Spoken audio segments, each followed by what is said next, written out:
On Britain Behaving Badly, we're on patrol with the Met Police and witness a night of drugs, booze, joyriding and robbery.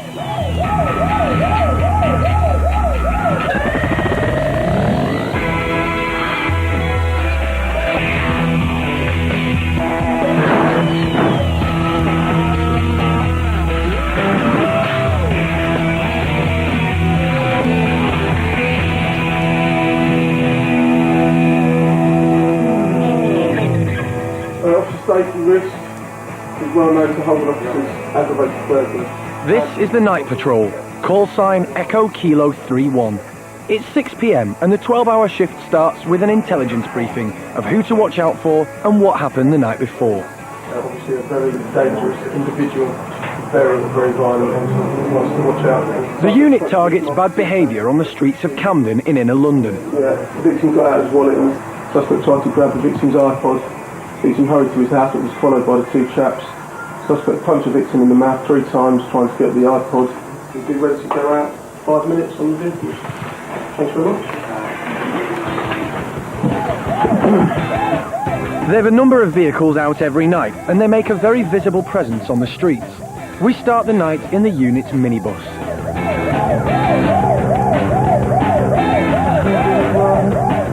Call these the rowdy bus, the rowdy patrol. I mean, there's usually 5 or 6 of us at least, so we can deal with something en masse where a normal car will have only 2 people in. You may need 2 or 3 units to turn up to be able to deal with particular incidents, so having a large body of people to come and deal with something straight away is advantageous. First stop of the night. The unit have been tipped off that someone's dealing drugs around the corner. Yeah. Your phone's ringing like buggery, and that's obviously in common with people that deal drugs around the area. Okay? The drugs hotspots are going to be searched under Section 23 Misuse of Drugs Act. You got anything on you shouldn't have? No. Nothing sharp or dangerous, you know?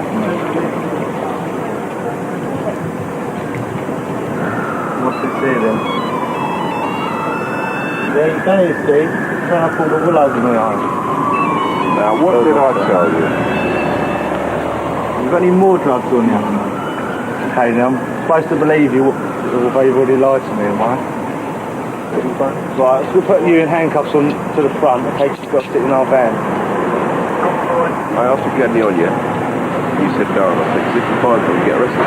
Okay, we'll take you to the van and we'll make our way to the police. It's a no-tolerance zone for any drug, including cannabis, and the message is loud and clear to dealers to get off the streets. In that dark corner there was this chap. My officers had a chat with him, and there were certain things that my officers have become aware of. So there were little trigger points, like his phone kept on ringing. He was very uneasy, and leading on from that, the officers obviously had grounds to search him. So there's certain discrepancies there that lead them on, and as we found out, he later had some cannabis concealed in his waistband. A supermarket's underground car park is a hotspot for all sorts of illegal behaviour. We like to come down here with at least 3 or 4 officers, because it's a radio where radios drop out when you come into this, what is literally a block of concrete. So I got this lovely little corner here. It used to be a favourite spot. We used to come down here and find syringes and little wraps of cellophane that the people have been using all underfoot. Cheeky little needles. But still using it, it's not to the extent that they were. The area is a no-tolerance zone for street drinking too, no matter who's doing it.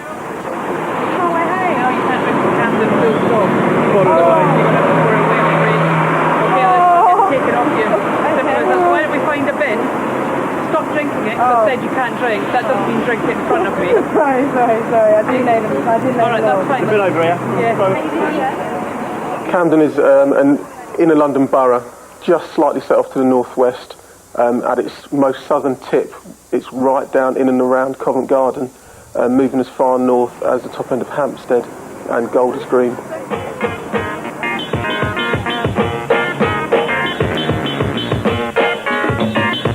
Another stop. 3 people looking suspicious. Drugs are suspected.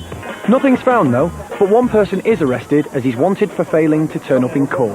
Search of the Misuse of Drugs Act. We're searching for drugs. You understand why it's saying I'm going to make a record of the search. I'll be held at Hampstead Police Station for the next 12 months. What's this in your pocket? Look at it. Sure, we'll have a look at that in a second. May you have some.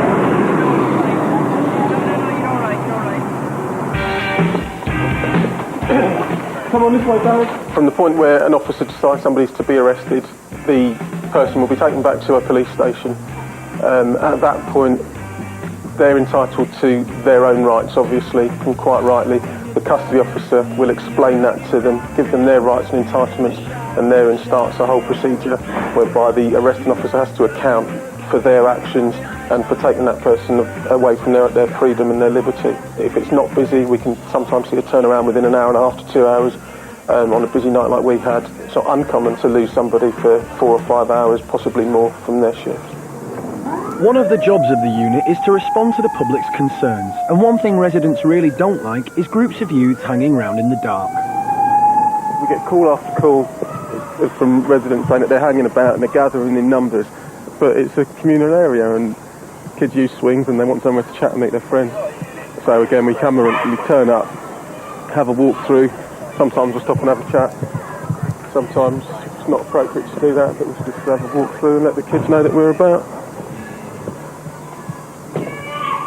We're now 9:25. It takes an average build up to a night. I still expect it to get a lot busier.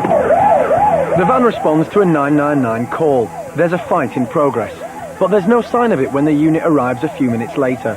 Just two lads messing around with a cardboard box. It sometimes feels as though we are chasing ghosts, in essence, because you can turn up somewhere and there won't be anybody there. There'll be no sign. You, for example, you get a call to 4 or 5 people fighting, and you turn up, and the street will be deserted, or there'll just be people going about their normal business. Just tone it down. I know you're only having a laugh, but it looks to other people like you're having a fight. You get called.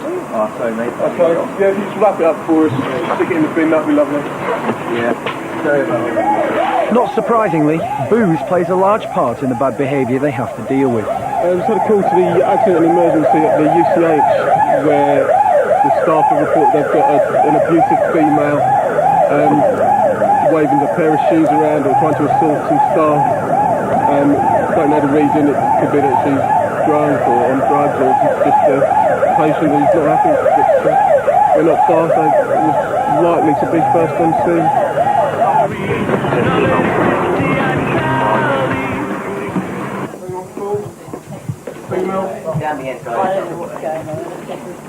Kicked off here.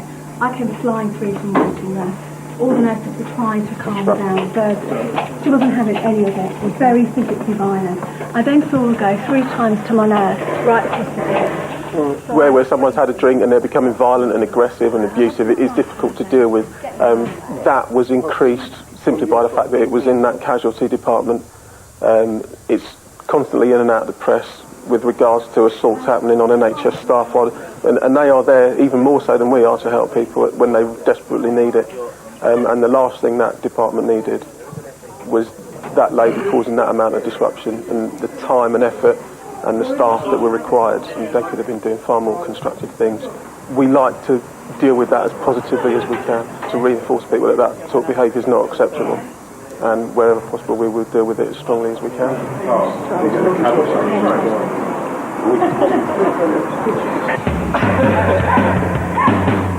The hospital does have a state-of-the-art CCTV system, although in this case no camera actually saw what happened. So it's all been contained in that cubicle in there? It is very common, unfortunately, for institutions, buildings of whatever nature to have state-of-the-art CCTV equipment, and at that all-important time there's either not an operator with it to point it in the right direction, or in that hospital case it will be because of privacy that they won't point it into a cubicle. Oh,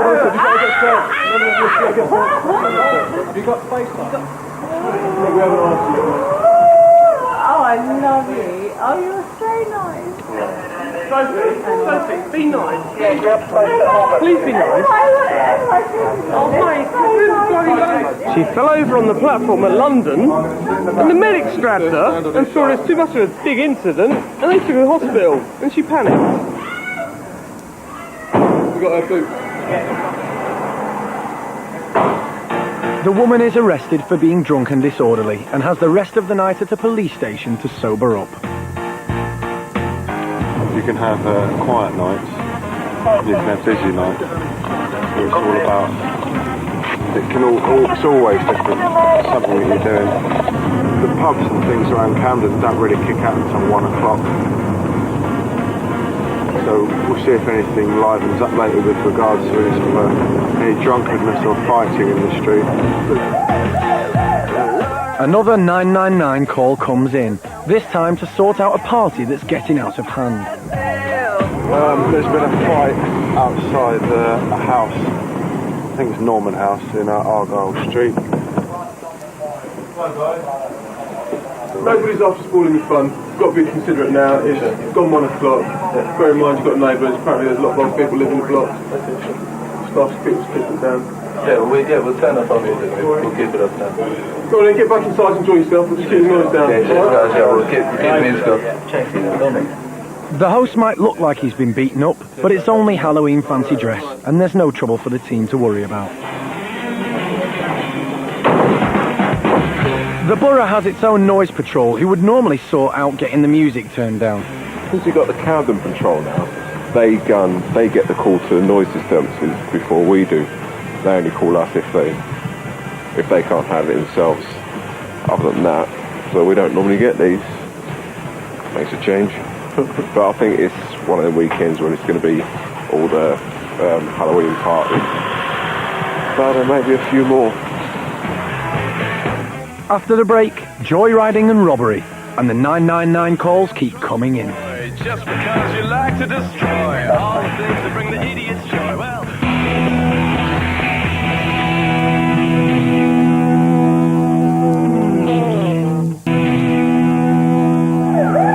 on Britain behaving badly, we're on the night patrol with Camden's police. A car has failed to stop for a police unit and the chase is on. Officers suspect it's stolen. We find the car already cornered on an estate. A police car has forced it to stop. The driver and the 3 passengers in the back are arrested. Make sure he's probably locked up before we get the next one out. Move here, mate. Right, because you're in a stolen car, you're going to be searched. Right. By then? Car's barrel, it's got no ignition. Yeah. The driver's failed to stop. You're in that vehicle, I suspect it to be stolen. Okay? You're under arrest for allowing to be carried in what I believe to be a stolen motor vehicle. It does tend to be that sort of person involved in it. They're a bit young. Tends to be a group of them. And they just go out thinking that they're going to have a load of fun, and unfortunately they're then spoiling it for the cars that they crash into and the people whose car they've stolen. Wait, that's what, are we arrested, are we? Yeah. Are we going to nick? seriously, that's why I give him a ring. No, I'm not laughing, I'm just saying that I've been nicked enough times so I know what it's like, you know what I mean? How old are you? 18. For real? Wow, what, you don't think I'm 18? No, I'm 18. I'd like to see some ID to confirm that. I ain't got no ID. I won't be going with this. Okay. Right, one of my legs. You're ready?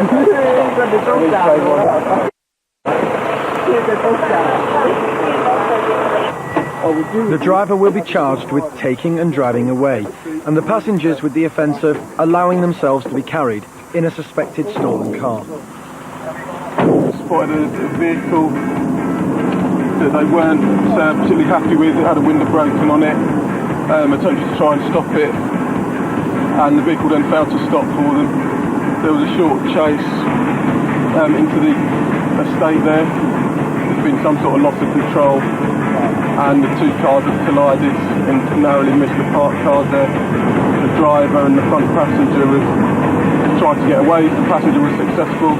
The driver was detained, and his 3 friends were, unfortunately for them, stuck in the back of the 3-door hatchback. So all of those young lads have subsequently been arrested for aggravated TDA. The officers suspect they're all underage, so can't question them till an adult is present. Even though it's 3 in the morning, they have to try to reach a parent. Well, obviously, because of his age, we need someone to act as an appropriate adult, and you being his mother would be more than ideal, really. Made that phone call far too many times, really.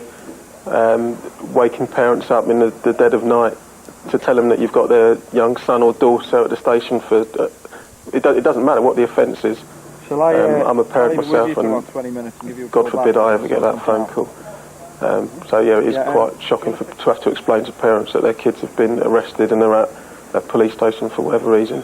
And because of their age, that then necessitates having to drag the parent out of bed in the middle of the night. And it's often the case that there's brothers and sisters that need childcare. So the impact is tremendous on the person's home life. And it means we get some very unhappy parents turning up at the police station. Every day I love you less and less. Can't believe what you and me. Another call, another party, and more effects of booze. This time, a drunk girl's been chucked out of a party. Her friend is trying to get her to go home, and it's proving to be quite a task. You later. Stop being silly. No, I want to go. You're not sure. You're not ready to go. You're going to school. Sorry. Come on now. Joanna, stop being silly. This is Camden Wardens. They deal with sort of noise problems. They've had a party gone on. They've been warned about it before. The police have been called. They've turned up. She was just drunken, couldn't look after herself, so she's been kicked out. On this occasion, they didn't need us to do anything because they've managed to convince her to go already. I suppose it's for the best, really.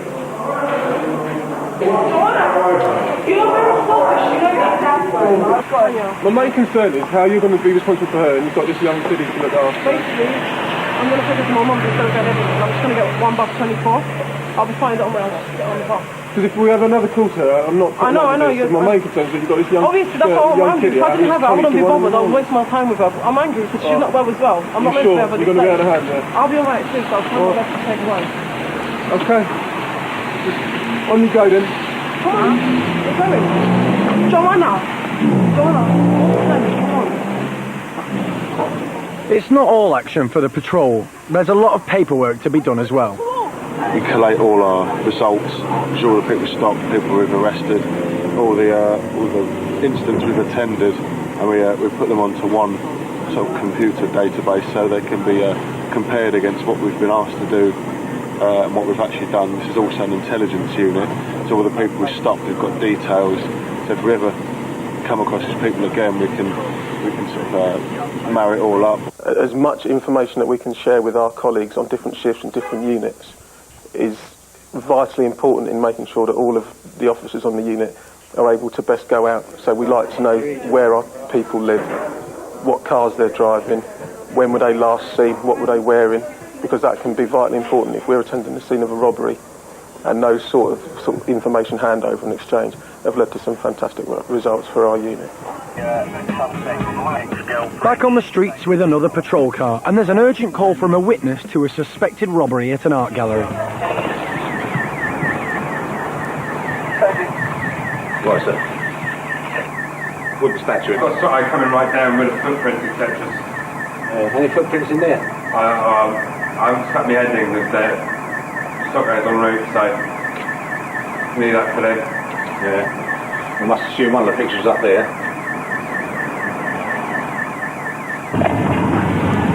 The witness's description leads our eagle-eyed officer to a dark street and 2 suspects, one hiding under a tree. Oh, we've got 2. Yes, Frank's been on channel 4. He wants you to contact the suspect from the channel.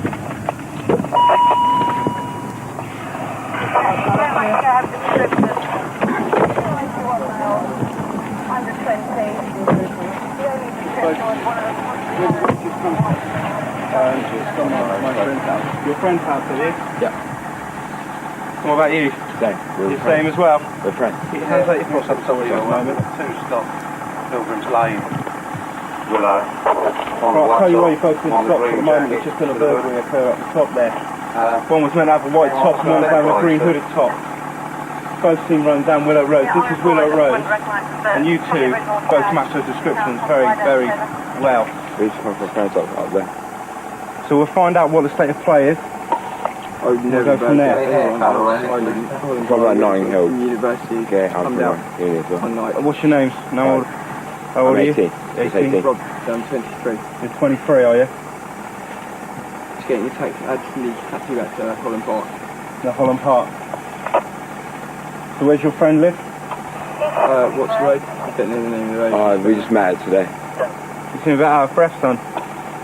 Yeah, it's quite cold. It's quite cold. Yeah, it's just up there. It's just up there. We could go walking through places. Is that the reason why you're propping a tree up? No reason at all. The reason you didn't see me is because the probability of not seeing me is 1 in 10. That probability happened. Didn't see me. I was walking down the street.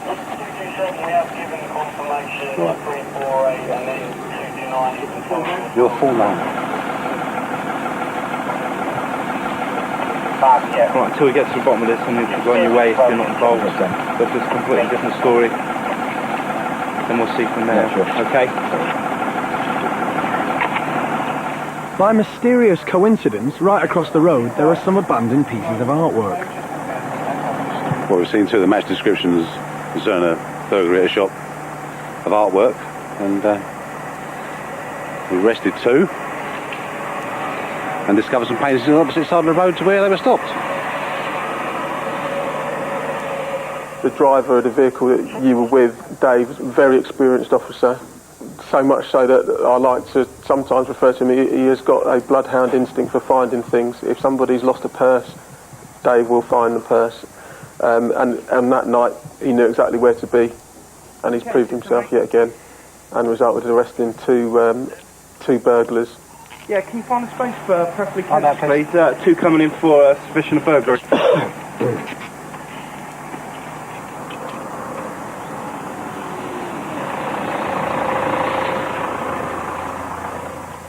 Good result. Okay, cool.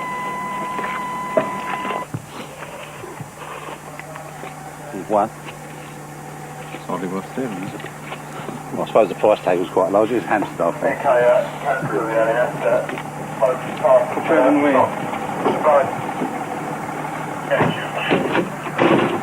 It's only the Kentish shops.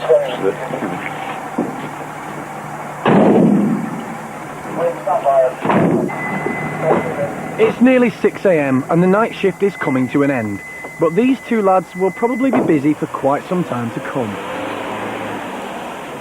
Streets of Britain, who spend their days terrorising and causing havoc, turning some estates into war zones.